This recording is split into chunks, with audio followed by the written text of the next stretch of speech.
Guys, nangangawil sila ng malalaking isda. Ewan ko kung may huli guys. Sa dami guys, ang tao ngayon guys. Ang dami pa sa isda eh. Ayan oh. Talagang ang mga tao dito guys, nagtutulungan talaga guys. Ayan oh.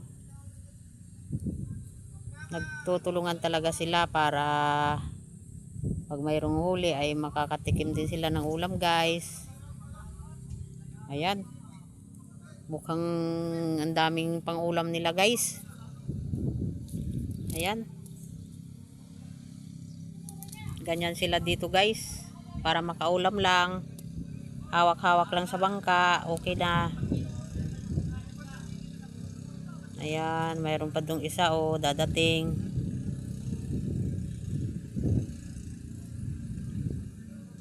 Ayan. Ano kaya ang kapalaran mga ito? Ayan guys.